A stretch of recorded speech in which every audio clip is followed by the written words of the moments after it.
Hello, everybody. I am here with longtime Rule Your Retirement editor, Robert Brokamp, who is also a regular host contributor on Motley Fool Money podcast, and my father. I feel like I should probably admit that. Do you want me to call you Robert? Is that weird? Mr. Brokamp. You call me whatever you're comfortable calling me, as long as it's safe for this family show. Yeah, I've gotten in trouble for that before, so I'm going to go with Dad. Let's do it. So I was so thrilled to do this show.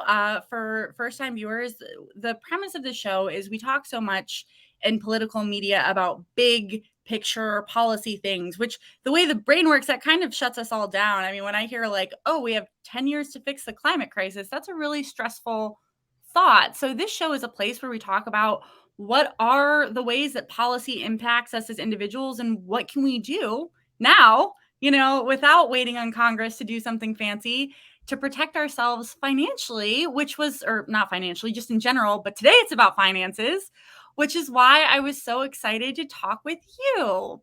So you've been writing and commenting on personal retirement since the 90s. How have things changed for better and for worse? Yes. Well, first of all, it's great to be on the show. Great to see you again, of course. I've been writing about retirement now for many years. I've been at the Motley Fool since 1999. And before that, I was a financial advisor, and I'm still a certified financial planner. And when it comes to retirement, I think it's important to recognize, first of all, it's a relatively recent invention. When you look back in history, the average retirement age in 1900 was 76, which is almost laughable because most people didn't live that long.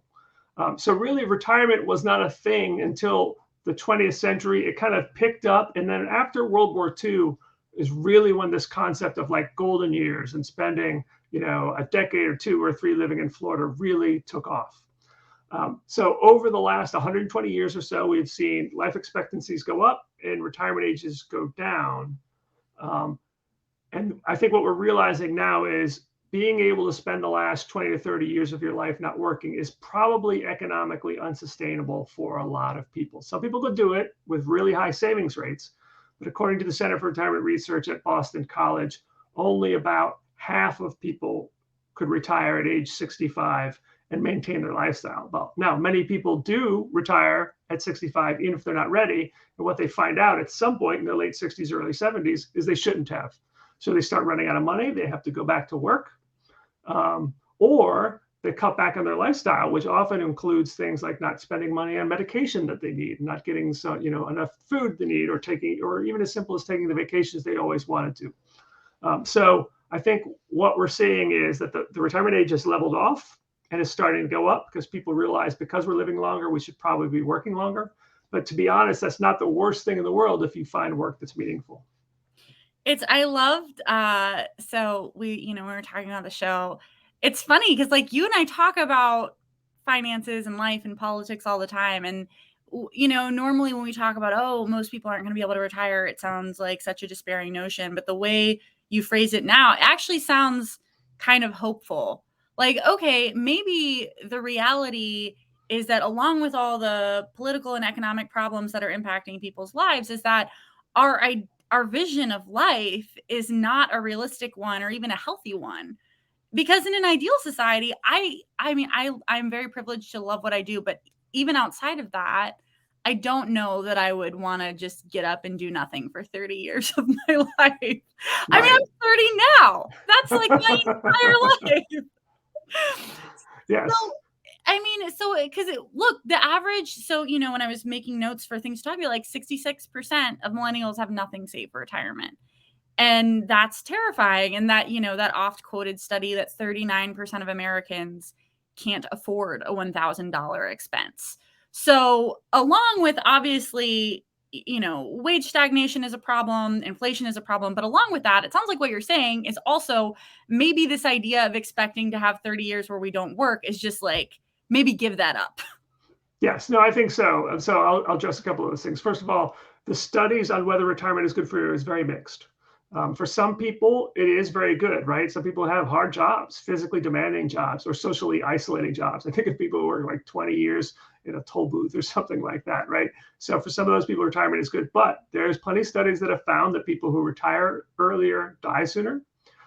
Incidence of depression goes up after retirement. And why is that? Because our jobs provide all kinds of things besides a paycheck. They provide intellectual stimulation. They provide social interaction. They provide a reason to sort of get up out of day, get up out of bed, get dressed, and go somewhere. The average retiree watches 4 to 8 hours of TV a day, which is not very good. So I'm not saying that you shouldn't retire. There are plenty of people I've talked to whose only regret is they didn't retire sooner. But what they've done is they found a way to replace what work provided, which was, first of all, a paycheck, but also that cognitive growth, social interaction, things like that. So yeah, I'm thinking that it's probably best for, as a country, we think of as 70 as the new 65 in terms of average retirement age. But that doesn't mean you shouldn't save. And the great thing about what has changed in terms of saving over the last 30 to 40 years is that it is so much easier to save and invest even small amounts of money very cheaply. Whether it's Robinhood, which doesn't charge any commissions, but that's true of just about every major brokerage now, Schwab, Vanguard, Fidelity. Plus, if you have the right brokerage, you can buy fractions of a company with a very cheap price. So let's say, for example, you can't save that much, but you love a stock that's trading at $400 a share. You can buy a fraction of that, maybe just put in $40. And if that stock grows 10%, you will earn 10%. Buying a fraction of the share does not diminish your returns at all. So for the people who have trouble saving, I would say even saving a little bit every week, every month is a great idea, especially, by the way, if your employer has a 401k that has a match. If you can at least get that match, that's free money. It's an automatic 50 to 1%, 100% return on your money. At least do that. Because if you do that over several decades, you'll still accumulate a significant amount of money. So there are a lot of points I think you're making that are really important. One of them is like, I can already hear the leftists clamoring like, oh, well, not everybody's job is cognitively meaningful. Like, listen, that's true. And I don't want to minimize that. But I worked in restaurants for 8 years and it was still the thing. I mean, I didn't like a lot of parts of it, obviously, but even low wage jobs do provide community like stimulation, and again, I'm not trying to romanticize jobs where people get treated very poorly. That's the last thing I'm trying to do, but all work has value, right? And it is, when I think about my life, and I have the idea of getting up and having nowhere to go, and your older kids have their own lives, like that's kind of a bleak reality. And as you and I are talking, it's sort of weird that we've romanticized it, right? Like I personally, and especially for women who tend to outlive their male partners, it's a very lonely thing. Yeah, absolutely. And you will find more and more reports and articles about people who retire. They do the things they always thought they wanted to do. They do a little bit of travel. They work on their family scrapbook. They do all the projects around the house. And within 6 to 12 months, they're bored. So what they will often do, and what we're seeing more of, is what's known as a phased retirement. And that is, you don't quit work full-time to have full-time free time. Instead, you work part-time or part-year for several years. And that's great for the people who haven't saved enough quite yet, because that allows you to at least save a little bit more, or at least not draw down on your portfolio. It allows you to still have employer benefits, especially healthcare, because that's an expense that for most people goes up when you retire, because you no longer have that coverage from the job. Now, if you were self-employed and then you go on to Medicare, that's great. But for many people, if you're going from a company plan to Medicare, your costs are going to go up. So, but if you're doing a phased retirement and you're working part-time, you still might get that, as well as the other things like tech support and the flexible spending account and stuff like that.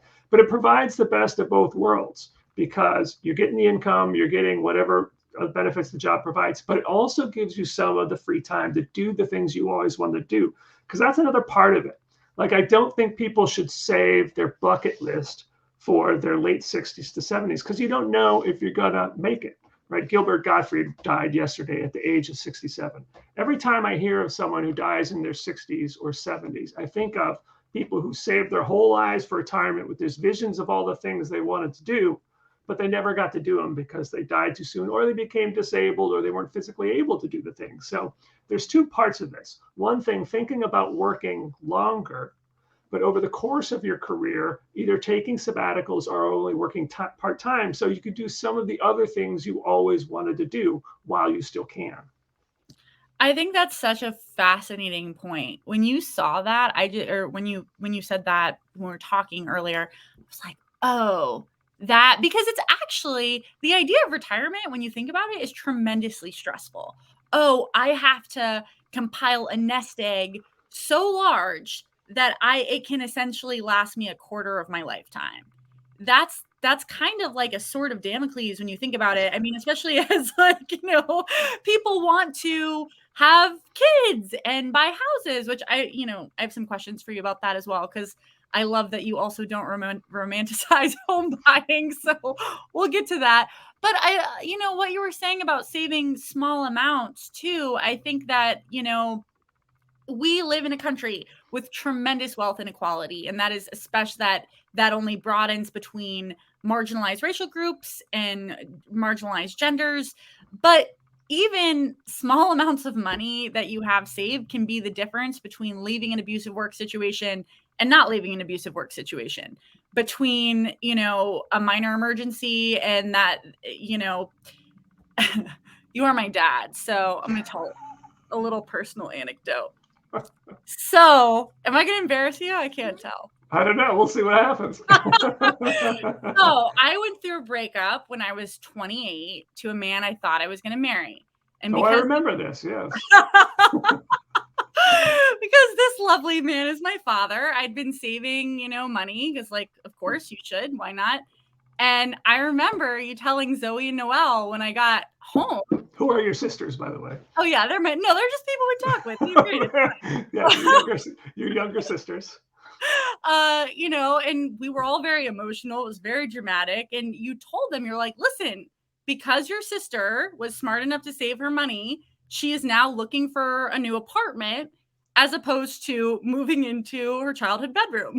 And like, it's not like I had a ton of money saved, right? And I think that's I always think about you saying that at that moment in my history, because I think for millennials, for Gen Z, the odds are stacked against us financially, right? But the reality is, even a small savings account, even a small amount of financial security is the difference between moving on with your life after a bad breakup and like reverting to your 16-year-old lifestyle, which was not my favorite year, I have to be honest. Yeah, so you're absolutely right. And I talked about, contributing a little bit to, to buy portions of stocks, but it doesn't have to be stocks. You could be just putting a little bit in a savings account. And, these days savings accounts are not paying much, but you can go around and look for 0.5% and rates are going up. So at some point, savings accounts will start paying a little bit more. But it can be just cash, and it's crucial. It's just crucial. As what you talked about there is what often in the financial world we call optionality. You had the option to move out. You had the option of what apartments to go into. You had the option to do different things because you had the resources. And to your credit, I mean, you have, in your life, you've worked restaurant jobs and stuff like that, but you've still managed to set some aside. I'm not diminishing, by the way, that there is a significant portion of the population that just can't do it. They're working very low wage jobs. They have kids. Maybe they're single parents. And I don't at all want to say that it's magical and everyone could do it. So I want to acknowledge that for sure.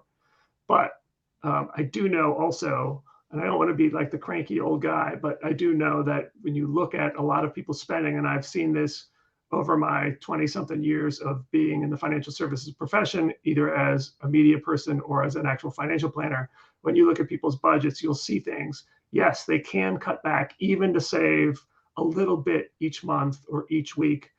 And it's basically spending on things that you enjoy today, but 1 month, 6 months, a year later, they're providing no value to your life. So I think most people, not everyone, most people can probably save a little bit of money, and probably a little more than they're doing right now. Well, and I love that you bring that up, because in the flow chart of my head, it's like, okay, first of all, wage inequality is just unacceptable in this country. And that's a policy issue. And it is absolutely, there's tons of rhetoric on the left about how we can't talk to poor people about money because they're poor. And I agree with that to an extent, right? As a former poor, because the most people will, in fact, their wages will go up at some point, right? And I personally have really experienced like your mentality about money when you've had none of it, if you're not careful, and again, I'm just talking about myself, I'm not like poor shaming or anything, can be like, wow, I make $50,000. I'm rich, like, which is of course not true. And, fortunately you were able to tell me that. But I was like, yes, drinks on me, everybody. And again, I'm not saying that like everybody does that, but I think a lot of my friends and who've gone through that process of going from making well below a living wage to making a basic living wage, you can have a false sense of prosperity that leads to not saving for things, just like saving, not even for retirement, just putting money away, because there's this like, oh, like I know what despair is. This isn't despair. I'm fine. And the second part of that, it's like, okay, but if people aren't making enough money, then we need to really start talking about more strategic ways to be without money, right? Like I was very fortunate in that one thing I did when I didn't have any money is I like lived with a bunch of friends in houses with 14 people. And I'm now marrying one of my former roommates, but that's fine. But like, I think one of the problems we have in America, and you and I talk about this a lot, is because we're such a capitalistic society, when people don't have money, out of shame, they will run up crazy amounts of credit card debt, which is then, even once you do start to make the money you need. And again, I don't want to minimize that a lot of people go into debt for like medical reasons and other stuff that is just there's nothing to be done about that. That's a policy issue, not an individual one. Still, I think we do live in a consumer culture. And I know that you've done a lot of academic work about money and the brain. Like, do you want to talk about that a little bit? Yeah, there's a lot of stuff there. So if I could address some of those things. So there's a well-known principle in finances that spending rises to beat income. So what will happen is, like you said, you all of a sudden you're making more money and you feel like, oh my gosh, I can spend more money now. Probably not what you should do. A good rule of thumb is to bank half of every raise. So every time you get a raise or you get a new profession in which you're making more money, half of that, enjoy it. You earned it. You should be able to spend it. The other half, though, you should use that to increase your savings rate. So gradually you are increasing your savings rate as you get older. In terms of the brain part, so I have a graduate certificate in financial therapy from Kansas State. And really what it comes down to is this: financial decisions are emotional decisions. Many people are acting out of emotions when they spend money or they invest money or they gamble their money or they hide their money. And it's important to use your emotions for good. So it's not bad. You can use your emotions to inspire you. So for example, there's a great book called Your Money Your Money and Your Brain by Jason Zweig. And he talks about reconceiving your 401k. And for him, it was, I think it was Tuscany 2040 Fund. So instead of a 401k, which is a boring name, this account now is going to allow him to retire and live in Italy. So to use your emotions to inspire you to do things. So every time you want to make a decision, you're going to go out to eat and you're going to spend $100. And you think like, is this the right thing to me? Or is this other thing more important to me? A house, a new car, retirement, contributing to charities or causes is also very inspiring. So use your emotions for good. The bad side often is it can be also really compulsive. And then the way we spend money is often very similar to other addictions, gambling, alcoholism, drug addiction, because chemically it will also often trigger the same things in our brain. I mean, they've looked at this with MRIs, where the anticipation of spending money is the same thing as people who anticipate having a drink. So just understanding that, and that really we're designed to consume. We're not that different from our ancestors who were roaming the plains. And, back then you had to consume whatever was available because you didn't know whether you'd be able to hunt and catch an animal tomorrow or whether there would be a good harvest next year. So when you had the ability to eat or consume or store up, you did it. And that's sort of the way we're built. Whereas, and you certainly didn't think about when you were, roaming the plains as our ancestors, you weren't thinking about your retirement fund or what was going to happen to you 30 years from now. You weren't even thinking what was going to happen to you 3 years from now. You were just living for the moment. And we're still designed that way. So it's important to keep a lot of those, to basically look at why you spend money, why you invest. Are you doing the right things? And if you're not, if you are accumulating debt, I know people, even people who work at the Motley Fool, who are very successful investors, but they've gone into debt, they work hard to get out of debt, and then they've gone back into debt again. There's something going on there emotionally that they have to address so that they can put themselves on a better path. I love that you bring that up because it's, I think that we have, I feel like you are my dad, but that's not why I asked you here, because I think this is a very important conversation we have to have in this country. I think on the left, there's sort of this weird allergy talking about personal finances at all, because it's like, oh, well, it's all structural. That may be true, but the fact is that individual outcomes still matter, right? The fact that I had that small savings account, because it wasn't that big, I'm not trying to overhype myself, meant I could get away from a bad relationship and into my own place. Like, small outcomes matter, individuals matter. But on the opposite side, you kind of have this idea that it's like everything is great and easy, and if you just like invest, you'll be fine no matter what. And both are wrong. Both are wrong. You can do things to take control of your personal finance, and at the same time, things can still go wrong. So what I wanted to ask you is, because a lot of the, prosperity gospel, financial outcomes a lot of these people are predatory. And what I admire about your work is you're not like that. You're not like, buy this one Bitcoin and you will be a millionaire. Like, what should normal people who can put themselves in a situation to be putting money away, what should they be doing with it? Well, so first of all, I'll just talk about the political part of what you talked about. And I would say to that, I often look to Warren Buffett, right? So one of the wealthiest people on earth, I think his net worth is now up to 114 billion.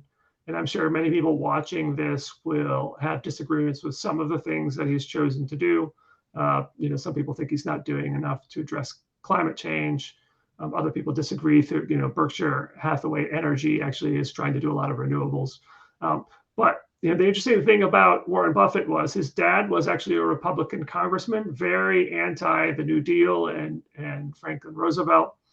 But Buffett himself is a Democrat, and he believes in free markets. He believes in capitalism, but he also believes that there should be structures and safety nets for people who, who are working hard, but they should have a living wage. They should be able to count on healthcare, and they should have a decent retirement.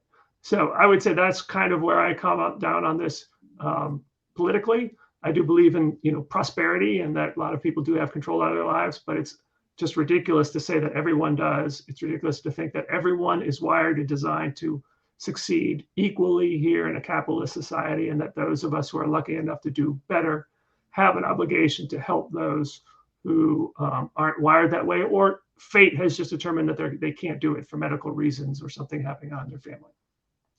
As for what people should do, I would say, first of all, one thing that has also changed over the last 30 years or so is when I first got into the financial services industry. And I'll just add, by the way, I did because I was a teacher in Washington, D.C., and I was making very little money. With a wonderful daughter. A wonderful daughter. Well, that is true, by the way. But I just decided I need to know more about money.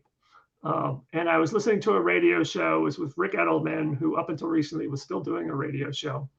And he was talking to a woman who couldn't save money. And he was talking to her about her budget. And she says, well, I spent an awful lot of money on Diet Coke. And he said, here's the thing. You're spending money on something that depreciates in value. In fact, you're literally, if I may say this, pissing your money away.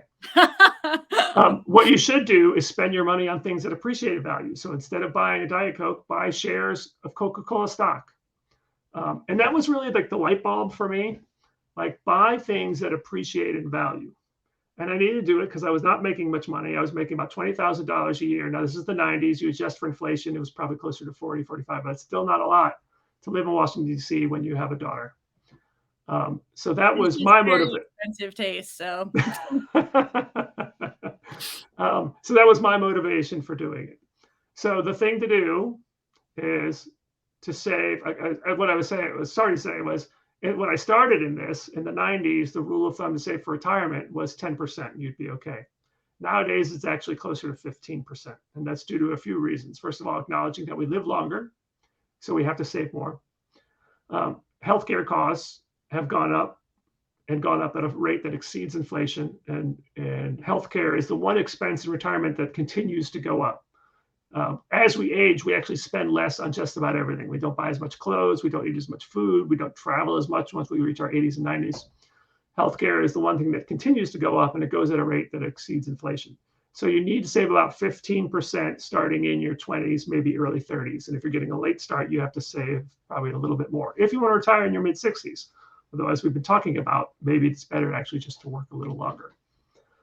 So that's where I would start. An employer match is great. If you're in a position where you are choosing your job, looking for a new job, an employer match is great. It's free money, and it will sit there in your account and compound over years. Well, and so I have a couple controversial questions to ask you. One thing I like about your advice, I mean, I like many things about your advice, but you do not glorify homeownership. And it's so funny because so many people are like, oh, millennials can't buy houses. And then I come to you in a panic as your daughter. I'm like, oh, I'm never going to be a homeowner. And you're like, eh. Can you talk a little bit about that? Because that's something that I know people make this big financial goal. It's the pathway to being, solidly middle class. But you seem to think that's a bit overrated. It can be. I mean, it depends on the situation. So here's the deal about home ownership, right? First, it's not just the mortgage. You have taxes, you have maintenance, you have to take care of the lawn. There are a lot more costs associated with home ownership than people think.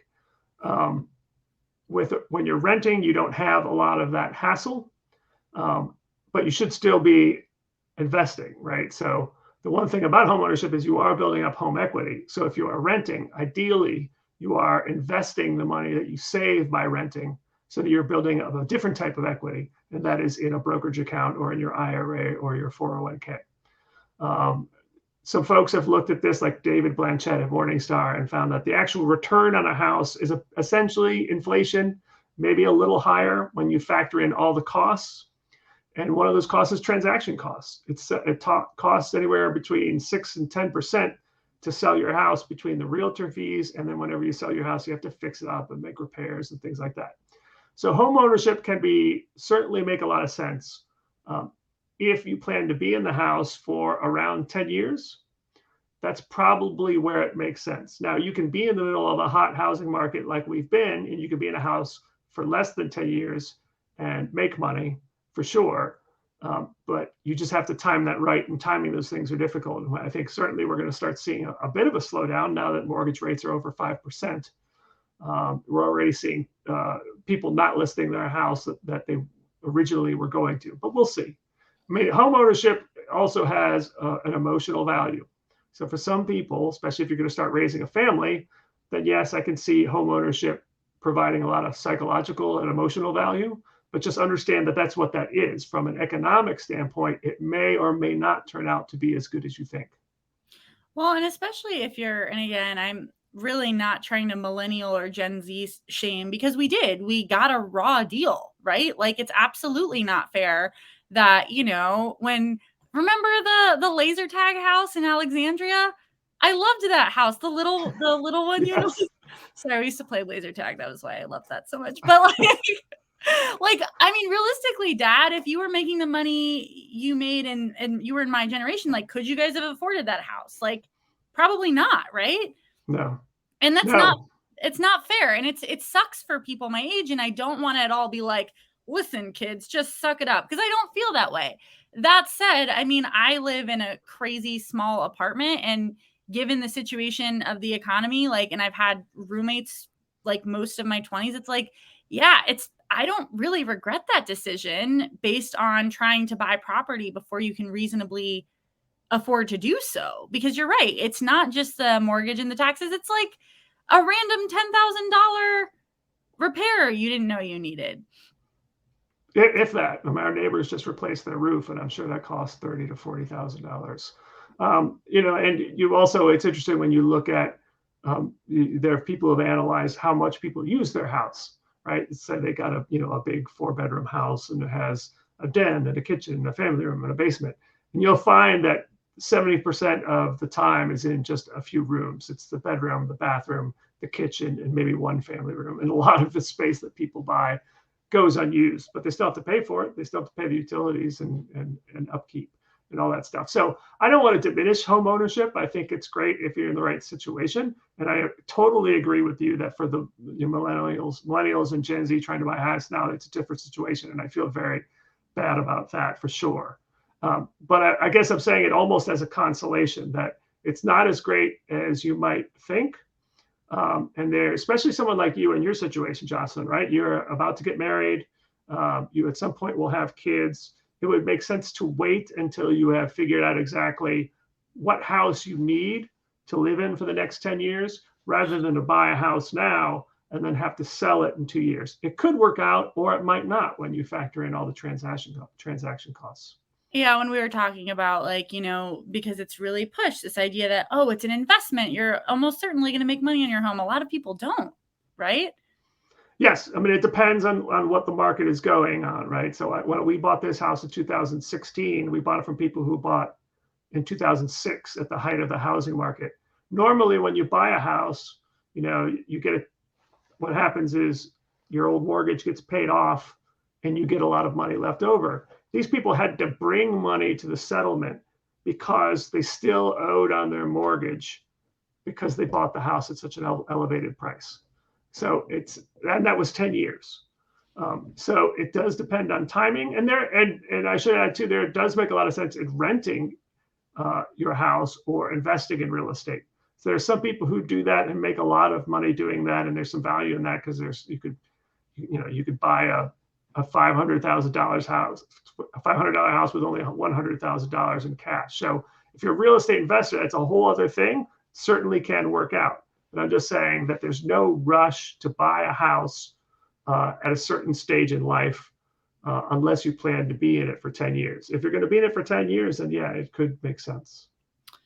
Well, so that brings me to my next question. Like, we're talking a lot about stocks and 401ks and Roth IRAs. What about, and this, feel free to make fun of me for this question, okay, but what about young people like me who grew up in the Wolf of Wall Street age and like seeing all these bankers doing this incredibly shady stuff?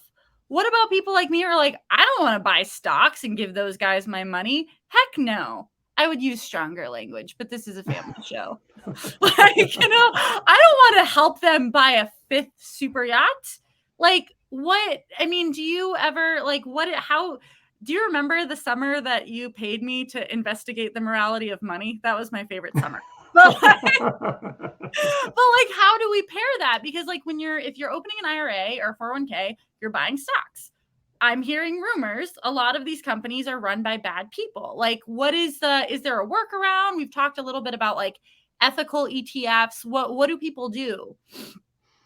So I'll just start by saying I'm just going to tell you a little bit of history of the Motley Fool, so the company I work for, and it's one of the more popular financial websites. We have a newspaper and we have the podcast and a radio show, and it's a great little story because it was just started by 2 brothers, Tom and David Gardner, and their friend Eric Rydholm. They started in their basically a shed in their backyard.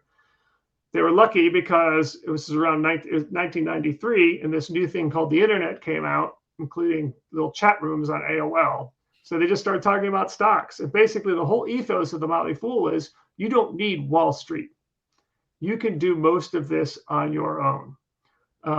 And from that little chat room, they became one of the more popular discussions in AOL, and then they went on the web and wrote a book, and here we are today. So I will say, first of all, there's 2 aspects of what you're talking about. There's, first of all, like financial advisors and people like that. And they definitely can be very predatory, frankly speaking. So with enough time and education, you can do almost all of this on your own, just as well as a financial advisor. And you don't have the conflicts of interest that some financial advisors have. No one cares more about your money than you do. So that's kind of the ethos of the Motley Fool. That said, there's nothing wrong with working with a financial advisor or a financial planner. You just got to make sure you get the right one. All of us are busy. Maybe you don't have time to become a financial expert in your free time. So what you want to do is what you want to find is a fee-only financial planner. A fee-only financial planner, you're basically just paying for their advice. You're not paying commissions on products. And they are held to, you will look for one that's held to a fiduciary standard, which means they are legally obligated to put your interests first. You'd think every financial advisor would be legally obligated to do that, but they're not, believe it or not. So you want to get a fee-only financial planner who's a fiduciary. There are 3 places to find one. The Garrett Planning Network, Garrett, started by Cheryl Garrett, one of my heroes. NAPFA, the National Association of Personal Financial Advisors, and the XY Planning Network. So those are some places if you want that type of financial advice. Now, the other part of your question was the people who run companies, right? Do you want to invest in Exxon, for example, because what they're doing is harming the climate? Do you want to invest in companies that, deal with Russia? Do you want to invest in companies that sell firearms? So there is some digging into the individual companies. These days, there's a lot of talk about this. It used to be called socially conscious investing. Now it's ESG for environment, social, and government. So you will find ETFs that have certain criteria. They won't invest in certain companies, but each one will have its own different criteria. The bottom line is, as an individual investor, that probably won't, you're not, if I decide not to buy Exxon stock, me personally, that's not going to upset anyone in Exxon's headquarters. But you can, as a group of people, do that. And as a group of people, maybe you could try to influence the people who manage certain funds to take a more activist stance on things like that. But there is some evidence, by the way, that some of this does lead to better returns. The evidence is somewhat mixed, but there is certainly an aspect of, do you want to buy a company that is doing things you don't believe in? Because when you buy a stock, you are a part owner of a company. For years, I've owned stock at Starbucks and Home Depot and Disney, and I'm sure I told you, as I've told your siblings, when we go into a Starbucks and say, hey, we own part of this company, because it's technically true. But I certainly think it makes sense that you invest. David Gardner, the co-founder of The Fool, says, invest in companies that are going to create the world you want to live in. So that it could be ESG. It could also be technologies that you think are going to change the world. So I think that's a good lens to look through when you're deciding what to invest in. That's very comforting, Dad, because that's, again, why I was so excited to have you here. I feel like these worlds aren't talking to each other like they need to be, right? And, I just had a call before we jumped on where I was talking to my fellow leftists, and they were like, yeah, right? Like, I want to change the world, but I also want to have healthcare and, be able to send my kids to college and stuff. And we need more of this, right? Because we can't cede it all to the sociopaths that are just like, sorry. I mean, many of whom are fine people, I'm sure, but, and this is the problem. I think people, and, maybe you have answers on this, but I find that people who are more empathic, conscientious, are more shy about talking about this sort of thing, because money is power, and people who are more empathic and kind typically are not power hungry in a good way. Yeah, I mean, I would say, first of all, it is power, right? So I talked about how, looking for emotional reasons that inspire you to be better with your money. And it might be so that you can donate to the causes that are important to you, right? I mean, I think we all recognize that there's some very wealthy money doing some dark and shady things behind the scenes in Congress that are influencing the way things go. And the more money you have personally, the more you can support causes that you believe in. Sorry, I just had this very vivid memory. I don't know if you're going to remember this. I must have been 11 or something. We were fighting in the car. This was in my age of money itself is evil. We Right. must all live in a commune island and love one another. And you were basically like, okay, but if you were a rich person, you would do a lot of good things. And I think my argument at the time was like, but to be rich is itself a sin. And you were like, all right, dude, whatever. I can't. It turns out you might have been right about that, because being poor is not fun. It's just right. not. Right. And you know, I told you about my graduate certificate in financial therapy, and I learned about something called the Klotz money script. So KLONTZ. And you basically answer a bunch of questions about your beliefs about money. And it tells you, it sort of categorizes you along certain, you know, ideas about money, and that will influence the way you manage money. And there are a lot of people who feel like money is dirty and rich people are horrible. But what that often leads then is that they have opportunities where they could make a decent living, but they avoid them because they feel too guilty. So And I would just say, for those people, think of it not in terms of the money you would have, think about all the good you could do with that money if you had control of it. well, and this is why, you know, again, we need to be working with both hands, like policy, but also financial literacy and helping people, because get control of the resources they do have and the opportunities they do have, because there's a dynamic happening in this country where, you know, or this is probably an old one, but when somebody in a marginalized community or the first in their family to make a living wage, like suddenly becomes responsible for everyone, right? Like, you know, Black mothers are more likely to be breadwinners than any other women in the country. They're also the most educated and the most underpaid. And that's unconscionable. And like, we need to start, like, yes, I understand why people feel guilty about money, especially if they didn't always have money.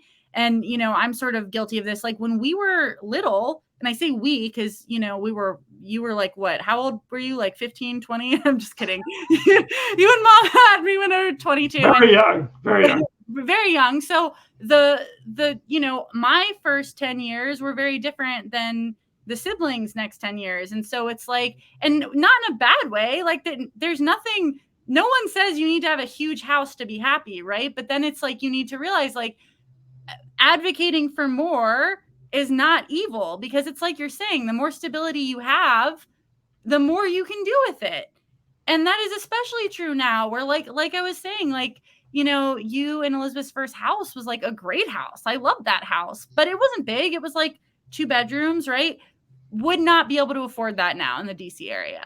It'd be And, tough. you know, and then now, or at least I couldn't, like, and now we, more than ever, whatever mental blocks we have around like achievement, success, financial stuff, saving, we have to help each other dissolve those, because things are just harder.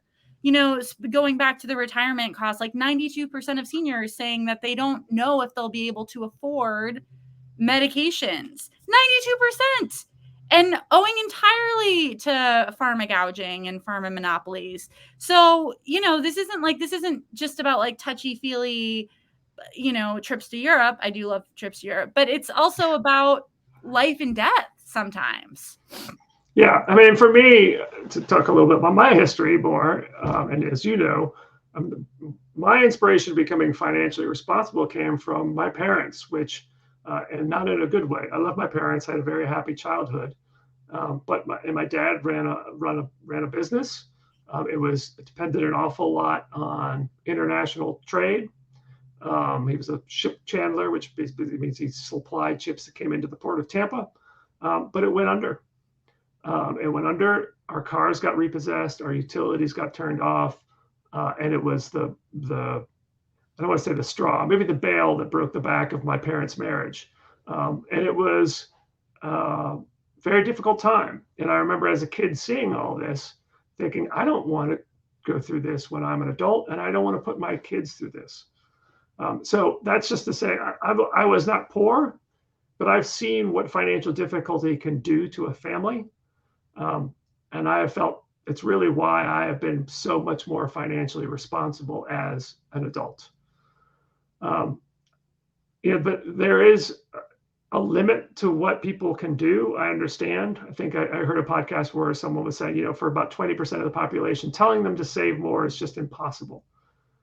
But there is stuff that people can do to try to earn more. I mean, I think one of the least acknowledged topics in financial planning is developing your human capital, which is basically your ability to earn money and maybe a diversified revenue stream, having more than one. You have your job, you have a side hustle, you do something else on the side. You look at yourself almost as a portfolio. Will I financially endure the ups and downs? And I think that's, for me, that's been part of why I've been financially stable, is that I've always looked for ways to add value to my employer, as well as look for like a plan B for outside sources of income. So that was kind of rambling. Did I get to your question? No, I asked you a rambling question. No, but like, Dad, like, I love that because it's true. It's like, again, the following things can be true. Things are a lot harder than they should be, and there are things we can do. Like, those need to go together. And like, Yeah. I think what you and I are both talking about with our childhoods is like, class has become more complex in America, right? Like, it's not like lower class, middle class, rich people. There's like this 1% of, like, really rich people, and they're going to be fine no matter what. But for the rest of us, we're going to move up and down the material stability hierarchy over the course of our lifetime. And that's something I think we need to embrace. And again, that's another thing I think sometimes progressives do poorly. We talk about like, oh, affluent people. And like, what you're talking about is like somebody who owns a house, which like, you don't know how they grew up.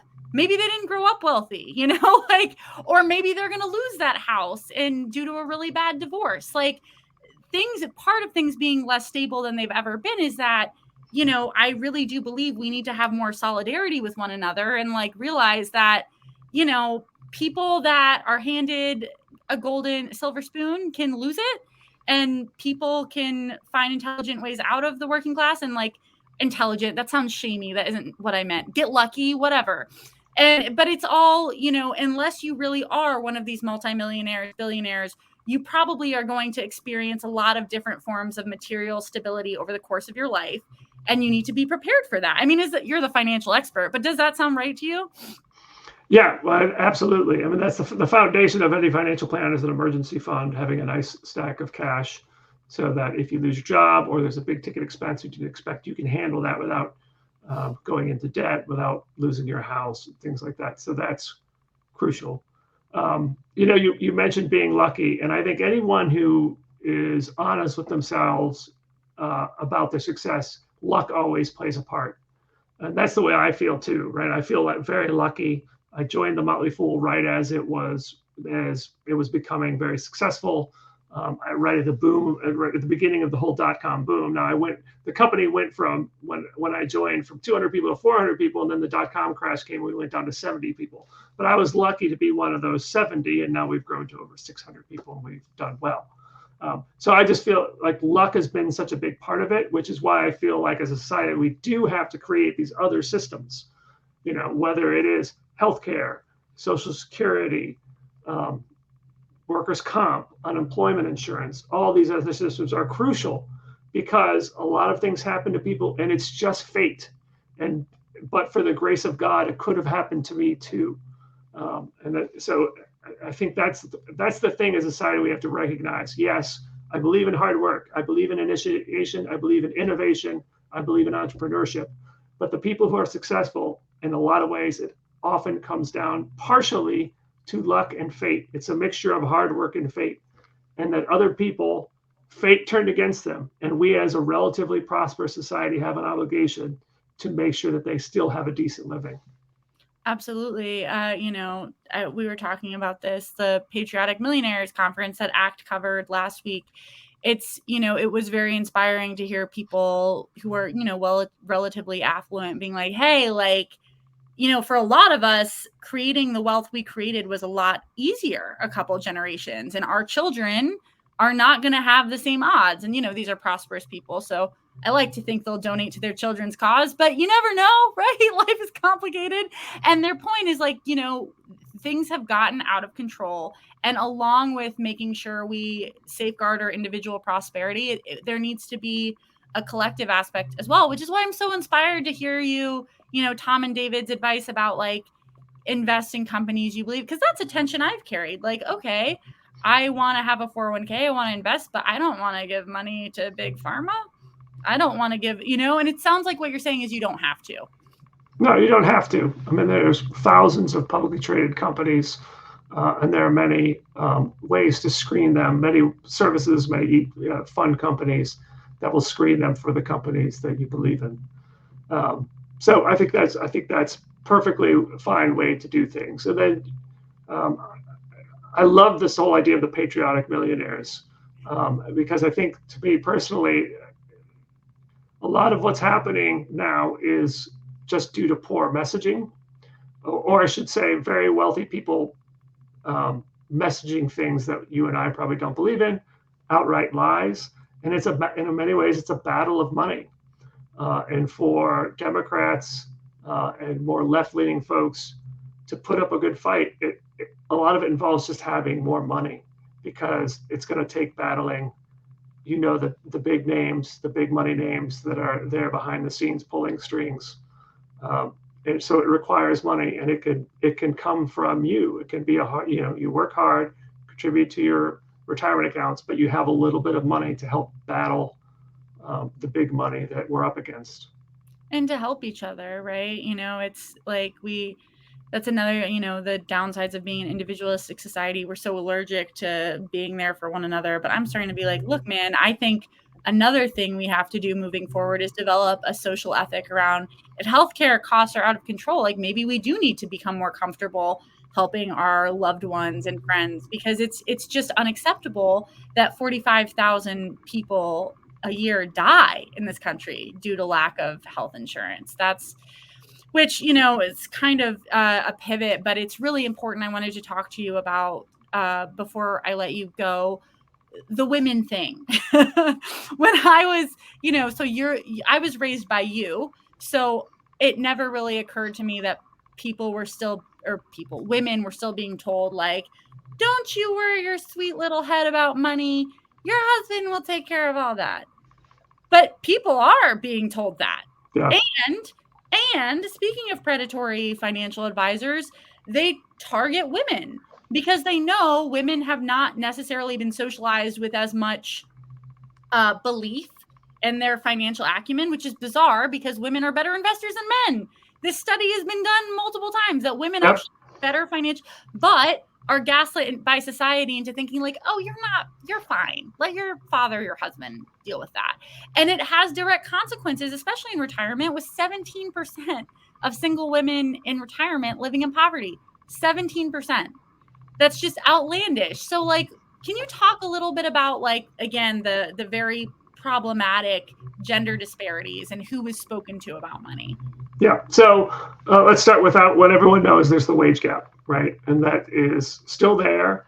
Depending on what you look at, it might be narrowing a little bit, especially for younger women. It does seem like things are a little better, but again, that just depends on which study you look at. But regardless, the number one determinant of your financial future and how much money you'll have and, at retirement is how much you make. And then, of course, next is how much you save of that. So that's a big part of it. But you're right. There's certainly older generations, like your grandmother, my mom, were certainly taught, for the most part, that money was the man's thing.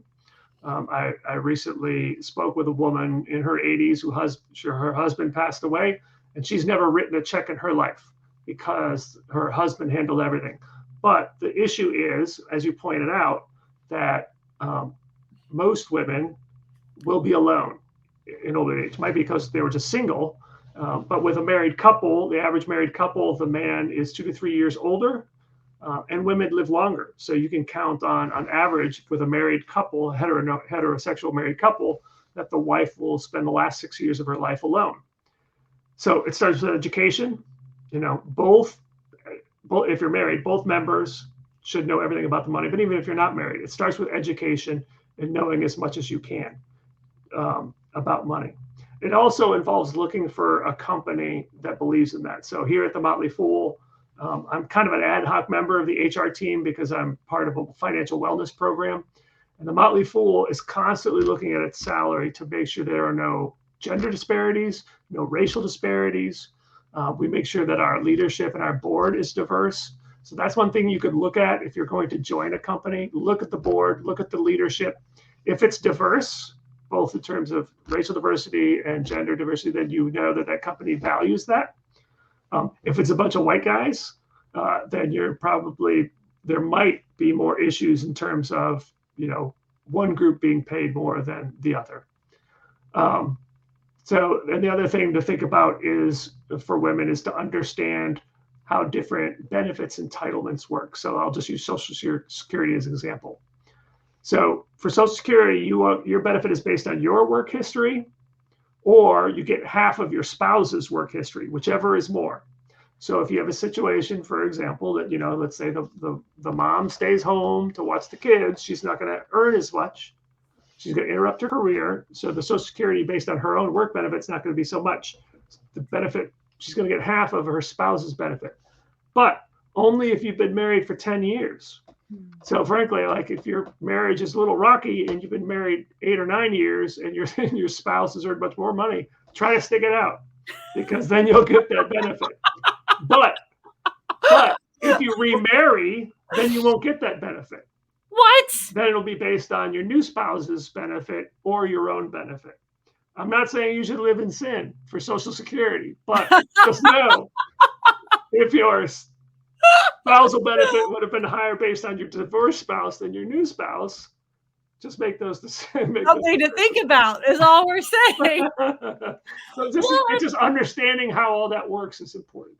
And, honestly, Dad, I was spoiled. I have you and my mother, who's terrifying. Happy birthday, Mom, by the way. And I mean terrifying in a good way. It's your birthday. Happy birthday. No, but I mean in a good way. Like, my mom is a force to be reckoned with. She is strong. She finished med school with me as her co-pilot and now owns her own practice. So I had my mother and you, who are a feminist and progressive and talk to me about money. And so I wasn't really even aware till I came into adulthood how much women were being infantilized by their parents, by their male partners, by the workplace, by the academic sphere, being encouraged to go into fields with lower earning potential, which, we talked about this like last week. Elizabeth, my stepmom, who I love very much, was like, yeah, if there's something that could make more money than therapy, like maybe think about that, because it's like women entered the workforce, first of all, that's not true. Working class women have always worked, and that's something that really needs to be said. But in terms of knowledge sector jobs, women were kept out of those for a really long time. And then when they were admitted as nurses and teachers and professions that would not really pay them enough to live without a male partner. So even though that feels like the very distant past, it's really not. It's something that's still impacts the way, educated professional women think about their money. Yeah. And you brought up therapy because Elizabeth, my wife, is a mental health counselor. But I also think she and her family, to a certain degree, are an interesting role model in terms of talking about retirement in general. So she's 52 like me, and she just got a PhD, and she's now starting a whole new career as a college professor. So whereas some people in life might be starting to wind things down, she's starting a whole new thing. And her mother got a master's at age 72 while she ran her own used bookshop in Chincoteague, Virginia, a little small beach town. So she was in her 70s and still working and still learning.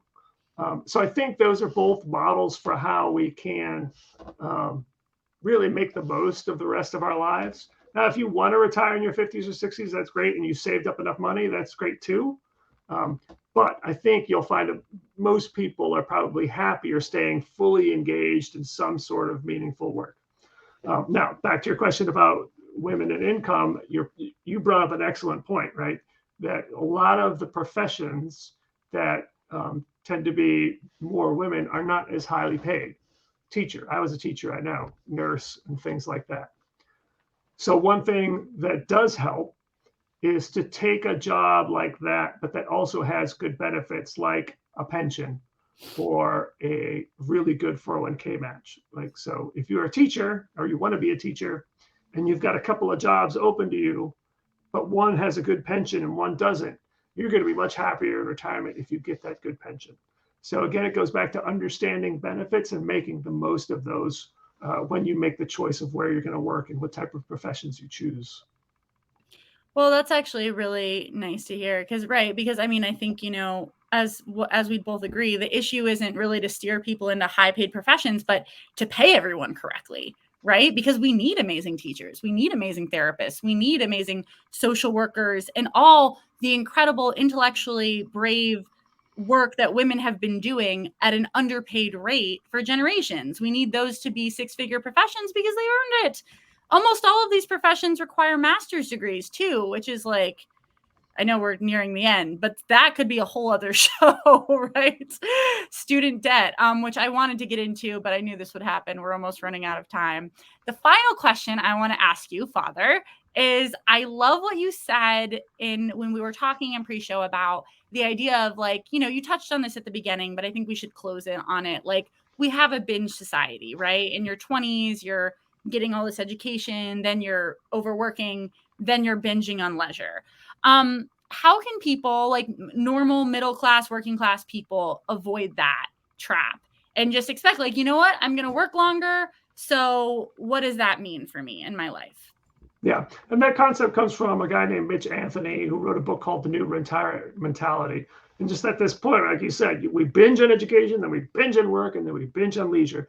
And is there a way to mix it all up? And I'm hoping that's the way we move in society. So I mean, the example I just gave of Elizabeth and her mom, I think, are good. It could be you take time off. I know of someone, for example, in her 50s, she quit her job and took some money out of her 401k to pay for nursing school. And then she became a nurse. And now she likes being a nurse and she'll enjoy being a nurse well into her 60s, if not her 70s. So you mix all these things up throughout your life. Maybe you take a sabbatical. Maybe again, you do the phased retirement, but maybe you don't save it for retirement. If you have a certain type of profession, you might be able to work part-time for some point in your life to get education, or again, to do some of the things on your bucket list so you don't save it all for retirement because you don't know how long you're going to live. There have been a few good things that have come out of the pandemic, and that is it's now easier to work from anywhere. So maybe instead of, like, for us, me and my wife, we look forward to that classic RV retirement, get the RV and drive around the country.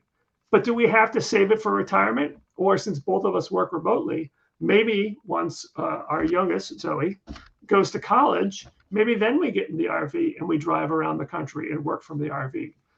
So you think about things, and it's easy for me to say I'm a writer, I'm a podcaster, I can do it anywhere. And also at my company, once you've been here for a certain while, you're allowed to take a sabbatical.